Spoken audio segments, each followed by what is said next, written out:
નમસ્તે વિદ્યાર્થી મિત્રો, હું છું ભાર્ગવ લાઠિયા અને સ્વાગત છે તમારું ફરી પાછું આપણી આ એજ્યુકેશનલ એક્સપર્ટ યુટ્યુબ ચેનલ ઉપર. મિત્રો, ધોરણ 10 માં વિષય વિજ્ઞાન અને ટેકનોલોજીમાં ચેપ્ટર 11 વિદ્યુત આપણે છે તે શરૂ કર્યું છે. મિત્રો, હવે આજનો આપણો ટોપિક વિદ્યુત સ્થિતિમાનનો તફાવત. આટલી બધી આપણે રામાયણ કરી, બરાબર, પણ વ્યવહારમાં વિદ્યુત સ્થિતિમાન કામનું નથી. વ્યવહારમાં વિદ્યુત સ્થિતિમાન કામમાં નથી આવતું, કામમાં આવે છે વિદ્યુત સ્થિતિમાનનો તફાવત.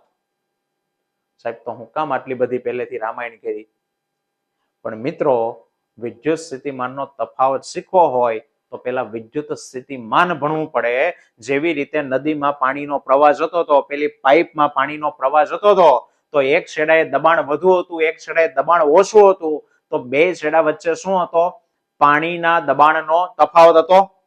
હવે પાણીના દબાણના તફાવતને શીખવું હોય તો પેલા પાણીનું દબાણ જાણવું પડે કે ન જાણવું પડે? બસ, તો એની જેમ કે ભાઈ વિદ્યુત સ્થિતિમાનનો તફાવત સમજવો હોય તો પેલા શું શીખવું પડે? વિદ્યુત સ્થિતિમાન.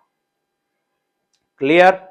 ચાલો, હવે એ જ ઉદાહરણ, જે આગળ ઉદાહરણ જોયું એ જ ઉદાહરણથી આગળ કન્ટિન્યુ કરો. સાંભળજો કે સાહેબ, અનંત અંતરેથી એક વિદ્યુત ભારને વિદ્યુતીય ક્ષેત્રના એક બિંદુ સુધી આપણે લાવી દીધો. એ લાવવા માટે મેં 5 જૂલ કાર્ય કર્યું, બરાબર. તો એ 5 જૂલ એનામાં સ્થિતિ ઉર્જા સ્વરૂપે સંગ્રહ પામી, એટલે એ બિંદુ પાસે એની સ્થિતિ ઉર્જા કેટલી છે? 5 જૂલ. એ એનું વિદ્યુત સ્થિતિમાન થયું, બરાબર છે? ચાલો, એ જ આકૃતિમાં હવે એ બિંદુ પાસે જે વિદ્યુત ભાર છે, એ જ વિદ્યુત ભારને એ જ વિદ્યુતીય ક્ષેત્રના કોઈ બીજું બિંદુ બી, આ બી સુધી ધારો કે મારે લઈ જવો છે. પેલા અનંત અંતરેથી એ બે લાવ્યા, હવે એ થી બી સુધી લઈ જવો છે. તો સાહેબ, ફરી પાછું એ થી બી સુધી લઈ જવા માટે ફરી પાછું કાર્ય કરવું પડે, કે એની જાતે તો જશે નહીં. તો ફરી પાછો ધારી લો કે આ વખતે હું 2 જૂલ કાર્ય કરી અને એને બી બિંદુએ પહોંચાડું. પેલા અનંત અંતરેથી એ લાવ્યો ત્યારે કેટલું કામ કર્યું? 5. તો એની પાસે સ્થિતિ ઉર્જા કેટલી આવી? 5 જૂલ આવી. હવે 5 જૂલ એમાં સંગ્રહ પામી છે, બરાબર છે? હવે ફરી પાછું એ બિંદુથી હું એને બી બિંદુ સુધી લઈ જઈશ ત્યારે ફરી પાછું મારે કાર્ય કરવું પડે. આ વખતે ધારો કે મેં 2 જૂલ કાર્ય કર્યું, તો મારી 2 જૂલ ઉર્જા શું થઈ? ઓછી થઈ. જે મારી ઓછી થઈ ક્યાં ગઈ છે? વિદ્યુત ભારમાં ગઈ. તો આ વખતે ઈ વિદ્યુત ભાર બી પાસે પહોંચશે તો બોલો એની પાસે કુલ કેટલી ઉર્જા થશે? સરસ, વેરી ગુડ. 7 જૂલ ઉર્જા એની પાસે થશે. કારણ કે અનંત અંતરેથી એ પાસે આવ્યો ત્યારે 5 જૂલ, હવે એ થી બી પાસે લઈ ગયો ત્યારે મેં 2 જૂલ કામ કર્યું, તો 2 જૂલ. તો બી પાસે બોલો એની ઉર્જા કેટલી આવી? 7 જૂલ થઈ. એ બિંદુ પાસે એની ઉર્જા કેટલી હતી? 5 જૂલ હતી. તો હવે એ બિંદુ અને બી બિંદુ વચ્ચે ડિફરન્સ કેટલો આવ્યો? તો કે 2 જૂલનો આવ્યો ને. કે બી બિંદુ પાસે ઉર્જા 7 જૂલ છે, એ બિંદુ પાસે ઉર્જા 5 જૂલ છે. તો બિંદુ એ પાસેનું વિદ્યુત સ્થિતિમાન અને બિંદુ બી પાસેનું વિદ્યુત સ્થિતિમાન બેનો ડિફરન્સ કેટલો કહેવાય? તો કે 2 જૂલ કહેવાય. બસ, તો એને જ કહેવાય વિદ્યુત સ્થિતિમાનનો તફાવત. તો એ 2 જૂલ હું આપ્યું? મેં કાર્ય કર્યું એ જ આવ્યું ને. તો ફરી પાછું હવે એની વ્યાખ્યા જોજો કે ભાઈ એકમ ધન વિદ્યુત ભારને, એકમ ધન વિદ્યુત ભારને વિદ્યુતીય ક્ષેત્રના જ એક બિંદુથી બીજા બિંદુ સુધી લઈ જવા માટે, બરાબર, આ વખતે વિદ્યુત ક્ષેત્ર એનું જ એક બિંદુ એના બીજા બિંદુ સુધી લઈ જવા માટે કરવું પડતું કાર્ય અથવા વિદ્યુતીય બળની વિરુદ્ધ કરવું પડતું કાર્ય, એ કાર્યને જ એ બે બિંદુ વચ્ચેનો વિદ્યુત સ્થિતિમાનનો તફાવત કહેવાય. એકમ ધન વિદ્યુત ભાર વિદ્યુત ક્ષેત્રનું એક બિંદુ એ ત્યાંથી બીજા બિંદુ બી સુધી લઈ જવા માટે જે કામ કરવું પડે, એ કાર્યને જ બે વચ્ચેનો ડિફરન્સ કહેવાય. ચાલો, આપણા ઉદાહરણમાં કેટલું કાર્ય કર્યું હતું? મેં 2 જૂલ કર્યું હતું. તો એનામાં બી પાસે વિદ્યુત સ્થિતિમાન કેટલું આવ્યું? 7 આવ્યું. તો બે વચ્ચેનો ડિફરન્સ કેટલો આવ્યો? 2 આવ્યો ને. તો જે મેં કામ કર્યું એ જ ડિફરન્સ આવ્યો, બરાબર. તો આ કહેવાય મિત્રો વિદ્યુત સ્થિતિમાનનો તફાવત. ચાલો, હવે વ્યાખ્યા ઉપરથી આનું સૂત્ર બનાવીએ. તો કે વિદ્યુત સ્થિતિમાનનો તફાવત બરાબર, ફરી પાછો એકમ શબ્દ વિદ્યુત ભારની આગળ છે એટલે વિદ્યુત ભાર છેદમાં આવશે, બરાબર. પછી કરવું પડતું કાર્ય અંશમાં, તો વિદ્યુત સ્થિતિમાનનો તફાવત બરાબર કરવું પડતું કાર્ય છેદમાં વિદ્યુત ભાર. પહેલા જેવું સૂત્ર છે, ફેર ખાલી એટલો છે કે અહીંયા વિદ્યુત સ્થિતિમાનનો તફાવત આવી ગયો. ચલો એનું સંજ્ઞાવાળું સૂત્ર બનાવીએ તો કે ધારો કે Q જેટલા વિદ્યુત ભારને વિદ્યુતીય ક્ષેત્રના એક બિંદુથી બીજા બિંદુ સુધી લઈ જવા માટે કરવું પડતું કાર્ય જો W હોય તો V બરાબર W ના છેદમાં Q.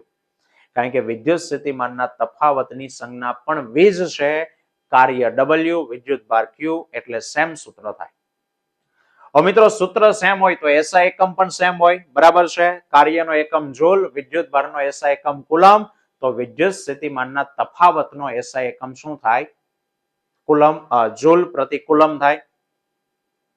હવે મિત્રો આ જૂલ પ્રતિ જે કુલમ છે આ વિદ્યુત સ્થિતિમાનની શોધ કરનાર વૈજ્ઞાનિક એલેક્ઝાન્ડ્રો વોલ્ટા, અને એટલે વોલ્ટા નામના વૈજ્ઞાનિકની યાદમાં એનો એકમ તો કે વોલ્ટ કહેવાય. એટલે સૂત્ર પ્રમાણે એકમ શું આવ્યો? જૂલ પ્રતિ કુલમ.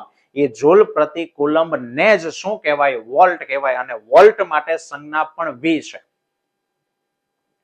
તો મિત્રો હવે યાદ રાખજો, જ્યારે જ્યારે વૈજ્ઞાનિકના નામ પરથી એકમ આવે ત્યારે આપણે એની શું આપવાની થાય? વ્યાખ્યા આપવાની થાય, બરાબર.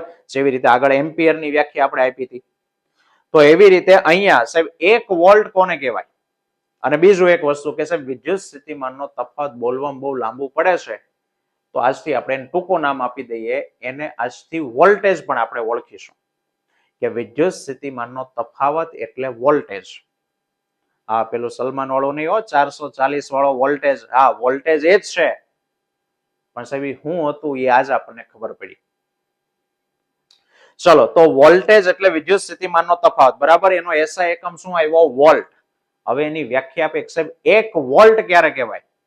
કોઈ પણ તારના બે છેડા વચ્ચેનો વિદ્યુત સ્થિતિમાનનો તફાવત 1 વોલ્ટ ક્યારે કહેવાય? તો એનું સૂત્ર છે V બરાબર W ના છેદમાં Q. ધારી લો કે કાર્ય 1 જૂલ છે, વિદ્યુત ભાર 1 કુલમ છે, તો 1 ના છેદમાં 1 એટલે 1 થાય. અને જૂલ પ્રતિ કુલમ એને શું કહેવાય? જૂલ પ્રતિ કુલમ એને શું કહેવાય? તો કે વોલ્ટ કહેવાય. થઈ ગઈ વ્યાખ્યા કે સાહેબ 1 કુલંબ વિદ્યુત ભારને વિદ્યુતીય ક્ષેત્રના એક બિંદુથી બીજા બિંદુ સુધી લઈ જવા માટે કરવું પડતું કાર્ય જો 1 જૂલ હોય, બરાબર. કેટલા વિદ્યુત ભાર લઈ જવાનો? 1 કુલમ. એ 1 કુલમ વિદ્યુત ભારને વિદ્યુતીય ક્ષેત્રના જ એક બિંદુથી બીજા બિંદુ સુધી લઈ જવા માટે જો 1 જૂલ કાર્ય કરવું પડતું હોય, તો એ વાહકના એ બે છેડા વચ્ચે અથવા એ બે બિંદુ વચ્ચેનો વિદ્યુત સ્થિતિમાનનો તફાવત 1 વોલ્ટ છે એમ કહેવાય. તો મિત્રો આ 1 વોલ્ટની વ્યાખ્યા. હવે પ્રશ્ન થાય કે સાહેબ કોઈ વાહકના બે છેડા વચ્ચે આ વિદ્યુત સ્થિતિમાનનો તફાવત કેટલો છે ખબર કેમ પડે? તો મિત્રો વિદ્યુત સ્થિતિમાનનો તફાવત માપવા માટેનું જે સાધન છે એ સાધન એને વોલ્ટ મીટર કહેવામાં આવે. અને જેના પણ બે છેડા વચ્ચે ડિફરન્સ તમારે જાણવો હોય તો એના બે છેડા વચ્ચે વોલ્ટ મીટરને સમાંતરમાં જોડવું પડે. હવે શું છે સમાંતર એ આપણે આગળ વિડીયો ભણશું ત્યારે આવશે લેક્ચરમાં, અત્યારે ખાલી યાદ રાખો, બરાબર. વોલ્ટ મીટરને કેવી રીતે જોડવાનું? સમાંતરમાં. હવે મિત્રો તમને એક પ્રશ્ન થાય, અહીંયા આપણો સવાલ અહીંયા પૂરો કે વિદ્યુત સ્થિતિમાન અને વિદ્યુત સ્થિતિમાનનો તફાવત થઈ ગયો. મિત્રો ખૂબ જ કામનું છે, કારણ કે હવે પછીની જે વસ્તુ છે એમાં આ વિદ્યુત પ્રવાહ, વિદ્યુત સ્થિતિમાનનો તફાવત, આની જ વાતો છે તે આવશે. સાહેબ તમે કીધું એ બધી વાત હાચી, પણ એક હજી મને પેટમાં દુખાવો છે ને? શું દુખાવો છે? કે સાહેબ વિદ્યુત ભાર તો બહુ સૂક્ષ્મ છે. તમે એમ કીધું હાલો હું એને એક જગ્યાએ પકડીને બીજી જગ્યાએ લઈ જાઉં છું, હું કામ કરું, અથવા તો એક બિંદુથી બીજા બિંદુએ લઈ જાઉં, કામ કરું, એને તફાવત કહેવાય, વિદ્યુત સ્થિતિમાન કહેવાય. વાત હાચી, પણ વાસ્તવમાં વિદ્યુત ભારને હું કે તમે એક સ્થાનેથી બીજા સ્થાને લઈ જતા નથી. એ વિદ્યુત ભારને એક સ્થાનેથી બીજા સ્થાને લઈ જતું સાધન એટલે બેટરી. મિત્રો યાદ રાખજો, લાસ્ટ વાળો આપણો સવાલ યાદ કરો કે પેલો વાહક તાર હતો, એનો આડછેદ, બરાબર, એમાંથી જે મુક્ત ઇલેક્ટ્રોન હતા એ અસ્વ્યસ્ત ગતિ કરતા હતા, બરાબર.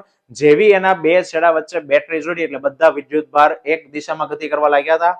બસ, તો એ જે બેટરી છે ને, એ બેટરી બે છેડા વચ્ચે વિદ્યુત સ્થિતિમાનનો તફાવત ઉત્પન્ન કરે. તમે જો બેટરી છે, સેલ છે ઘડિયાળમાં નાખવાનો, કે કોઈ મોટી બેટરી છે તો એના પ્લસ અને માઇનસ છેડા વચ્ચે વોલ્ટેજ લખ્યો હોય. જેમ કે ઘડિયાળમાં નાખવાનો સેલ છે તો એના બે છેડા વચ્ચે 1.5 V લખ્યું હોય, એનો અર્થ કે એના બે છેડા વચ્ચેનો વોલ્ટેજ 1.5 છે.